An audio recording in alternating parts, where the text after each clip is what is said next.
Hello, good day mga ka-airsoft, good day mga kabigman. Hello po sa inyo lahat. Mga ka-airsoft, ngayon, meron lang tayong important issue na kailangang i-tackle, no? Kasi I have to address this as early as possible para hindi lumala yung mga sira ng mga unit, no? Dito sa Bigman meron tayong tinatawag na recall, no? Kumbaga, yung airsoft kasi, kung sakaling na-discover natin may problema, hanggat maaari, susolusyonan natin kagad. Okay? Hindi na natin papatagalin. Bakit? Kasi lifetime warranty rito sa Bigman eh.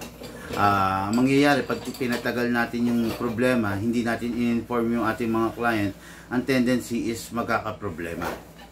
Lalala yung problema. So, eventually, kami rin naman yung magkakaproblema, no? Kasi lifetime warranty, kumbaga, ipaparepair at ipaparepair nyo rin sa amin. Okay? Ngayon mga airsoft, lahat ng mga airsoft natin na bumili ng airsoft simula nung January, as early as January. So, meron lang kami na-discover na konting glitch lang na kailangan nating i-correct, kailangan nating ayusin. Yung glitch na yan is resulta rin ng kakulangan namin dun sa fine-tuning and trigger job na ginagawa namin. No? So, dahil nga may konting glitch siya, kailangan i-correct na natin yun. Okay? Yung glitch na yan is nangyari sa shadow. Okay? You all know, pagpasok nitong taon, dumating sa atin 60 pieces na shadow blue and 60 pieces na shadow gray. Ang problema doon, na-dispose na natin, ang natitira na lang sa akin is 10 pieces. Total of 120 pieces yun, 10 pieces na lang natitira sa atin. So, kailangan nating i-address agad yung problema para masolusyonan. Hindi lahat nagkaroon ng problema. Yung iba lang, no? Yung iba lang na shadow ang nagka-problema. Pero, in general, kailangan magawa natin yun. Okay? So, baba natin yung camera. Okay, so ito yung shadow. Yan, 'di ba? Alam niyo naman 'yan. Shadow meron tayong blue nito, blue, black color and silver and gray color. Okay? So ngayon, kailangan magawa natin 'to. Ngayon, ituturo ko sa inyo. Ngayon, itong pagturo ko is para to rin sa mga nakakaintindi sa airsoft, no? Nakakaintindi yung pag-dismantle, pagbaklas, pagpihit, pag-adjust. Pero dun sa mga hindi nakakaintindi, yun dun sa mga taong ayaw sumugal na buksan ito, pwede nyo dalhin sa amin. Libre lang naman yung repair, libre lang yung gawa, kaya wala rin magiging problema. Mag-e-effort lang kayo para ibiyahe yung unit papunta sa amin. Okay? Let's begin mga ka-airsoft, no? So, this is the Shadow 2. Okay? Yan yung nasa loob ng box. Okay? Ngayon, ito yung mismong unit. Okay? Ito yung mismong unit. Kailangan natin itong ma-dismantle mga ka-airsoft para magawa natin yung adjustment na gagawin natin. Okay? Ngayon, pwede nyo akong sundan step by step kung paano natin gagawin para i-apply ninyo dun sa unit ninyo. Okay? Unang-una, ano ba yung naging problema nito? Okay, nagkakaproblema ito ang shadows pag binabaril mo siya downward. I mean, payuko, no? Nagkakaproblema siya. So, ang nangyayari, ang tendency, nagmi-misfeeding. Okay? Ibig sabihin, pumuputok ka ng walang lumalabas na bala or pumuputok ka ng hindi tumatalsik yung bala niya. Okay? Kaya yun yung kailangan nating solusyonan dito sa unit na to. Ano yung mismong problema pag ganun ang na-encounter mo? Nagkakaproblema po yun doon sa half-up rubber na kailangan nating i-adjust, no? Half-up rubber and half-up chamber, doon nagkakaproblema. So, ang tendency, minsan sumusuka ng bala at minsan wala siyang pwersa para itulak yung bala, especially kung downward position. Okay? So, ngayon, start tayo, no? Kunin natin yung unit number 1. Kunin natin yung unit, tapos i-dismantle natin to. Paano ba pag-dismantle, Bigman? Okay? Tandaan nyo to mga ka-airsoft pa, ito, the slide stopper to. Okay? Huwag nyo kakalimutan yan. At saka itong button na to. Yung nandito sa likod. Ito. Okay? Ngayon, paano i-dismantle yan, Bigman? Sige, dismantle natin. Without the magazine, make sure wala siyang lamang magazine, mga ka-airsoft. Ito. Push it back. Okay. Pagka-push mo ng back, isagad mo, then itulak mo to.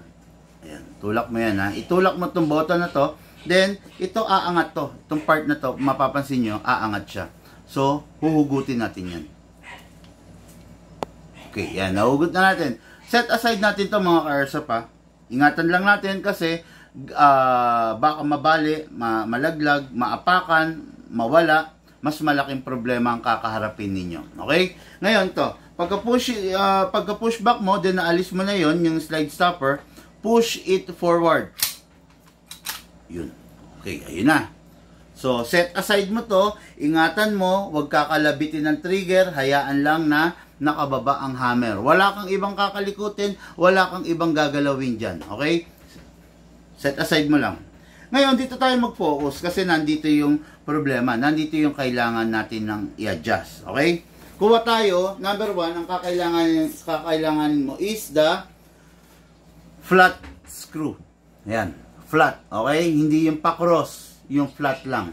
Ayan. Okay? So, yan ang number 1 na kakailanganin mo. Ngayon, identify muna natin itong mga airsoft, no? So, this is the hop-up chamber. Itong part na to. Yan. Yan ang hop-up chamber. Okay? Ngayon, ito yung pang-adjust ng tension ng hop-up chamber. Ng hop-up rubber. Ito. Itong part na to. Nakikita ko sa isang camera? Oo, sir. Yan. Yan. Yan. Ito. Ito yung pag-adjust ng tension. Diyan tayo nagkakaproblema. Okay? Pag yan, inikot natin, going left, magre-release siya ng tension. Okay? Pag going right, magdadagdag siya ng tension. Ano ba yung tension? Yun yung pagpiga, no? Yun yung pagpiga na ginagawa ng hop-up rubber doon sa bala natin. Okay? Mas matindi ba yung tension, big man? Mas maganda. Hindi lahat ng sobra is maganda, no? Kadalasan nakakasama. Yung eksakto lang ang pinakagagawin natin. Okay? Ayan, kung mapapansin nyo yan, ayan yung part na yan, yan yung dyan natin i-adjust. Okay? Pag itinwist mo yan, going right, ito lapit ko itong part na to. Pag yan, pinihit mo yan, going right, ang tendency, hihigpit yung tension. Mas hihigpit siya, mas hindi susuka ng bala.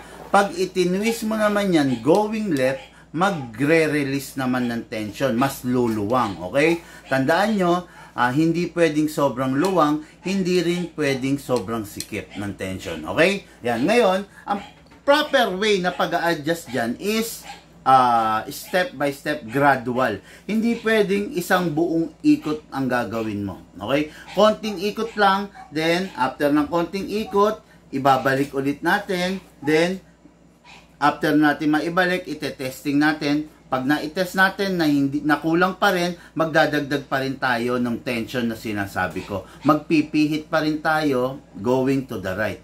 Hanggang sa makuha natin yung tamang tension na gusto ng baril mo. Okay? Ng unit mo. Okay? Ayan, ito yan Dito iikot dito sa part na to, ito, mapapansin nyo naman yan pagka inopen nyo inyo. Okay? Ayan. Mga ka-airsoft, ina-apply lang to sa shadow 2 sa shadow 2 lang, no? Kaya wag ninyong, kung ang unit ninyo is 2011 or 1911, ito pong vlog na to is hindi para doon, okay, sa shadow 2. Ngayon, adjust tayo ng konti.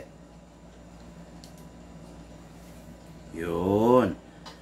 Yan, in-adjust natin ng konti. Kung mapapansin nyo, kung 360 degree yung isang buong turn, in-adjust ko lang siya ng 1/4 lang. Kumbaga, hindi isang buong turn ng screw. 1/4 lang para lang magkaroon ng konting tension. Okay, yan. Ngayon, after that, ang gagawin mo, na-adjust mo na, ibabalik mo na siya sa mismong unit. Ayan. Kung paano mo inalis, ganun mo rin siya ibabalik. Ayan. Tapos, push it backward, sagad, then, saka mo ilalagay ulit yung slide stopper.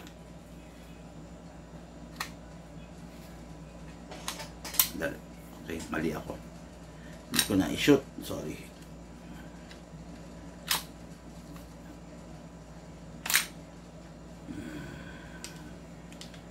Okay, ayan. Then, makakapa mo naman yan. Ayun, no. Naibalik na, then, that's it. Diba? Sorry. Kaya nga doon sa sinasabi ko, yung iba dyan na wala namang experience, kung talagang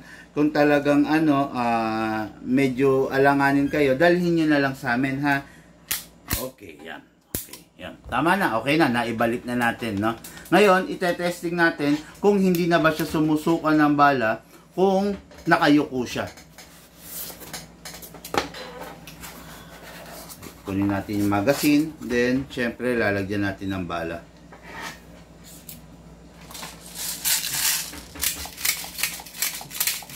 Yan. Okay din. Pasok. Kasa. Okay, wala na nalalaglag ngayon na bala. Wala ba? Wala, no? Yan, wala nalalaglag na bala ngayon. Ngayon, try natin lagyan ng gas para ma-fire natin, no? Para makita natin kung magkakaroon siya ng problema pag downward position yung pagbabaril natin na ginagawa sa ating airsoft, okay? Ngayon, mapapansin niyo ito ikinasa ko kanina. So, ngayon, ibig sabihin, merong bala to, okay? Pag ipinasok natin ngayon to, tapos, nagkasa tayo, magdodoble yung bala. So, ang tendency, malalaglag yung isang bala. So, ang gagawin natin ngayon is, susundutin natin to para maalis yung bala. Ito. Para makikita nyo, ha. Ayan. Makikita nyo yan, susundutin natin. Ayun, nakita nyo, ayun. Ito yung bala, nalaglag, ayan. Kasi, may naiwan kanina, okay? Ayan, ngayon, pasok ulit, kasa. Okay, titignan natin, downward position, kung magkakaroon ng problema sa pagbaril. Okay, ito yung babarilin natin, ha. Okay, ito. 1, 2, 3. Yuko pa natin. 4, 5, 6, 7, 8, 9, 10. Okay. 10. Nakasampu siya na putok. Walang lumaglag na bala, walang nag-misfeed. So, ayun, nagawa na natin, ibig sabihin, no? Kayo, kayang-kaya nyo rin gawin yon, no? Ang ginawa lang natin is, dinagdagan natin yung tension nung half rubber doon sa mismong mga BBs, okay? Dinagdagan natin yung tension, yung half rubber is kinokontrol at nakakabit sa mismong half chamber, okay? Ngayong natapos na, release magazine, then release the slide, then rest the hammer by pressing the trigger. Ayan, okay. Ayan, ngayon, dako tayo sa konting tanong. Iba po pala ang half up adjust ng shadow. Half up adjust. Yes, iba. Iba yung half up adjust ng 2011, iba yung half up ng half up chamber ng Glock ng 2011, ng 1911, ng Sig Sauer, ng Desert Eagle. Magkakaiba po iyan, no? Kaya po, mas magandang manonood kayo ng ating mga guides and review para po hindi po kayo mapapahamak, okay? Yan, isang another episode ng Itanong Mo kay Big Man ang ating naresolba ngayong araw na to. I just hope na samahan nyo ako sa ating mga journey sa araw-araw para ma-guide ko kayo ng husto sa ating airsoft. Mag-prepare lang kami in just a while. Review and unbox po tayo ng daily unboxing and review na ginagawa natin para sa ating mga ka-airsoft. Okay? Guys, thank you and have a blessed day. See you in just a while. Mamayang konti lang to, no? Mga after 30 minutes. Thank you po and have a blessed day.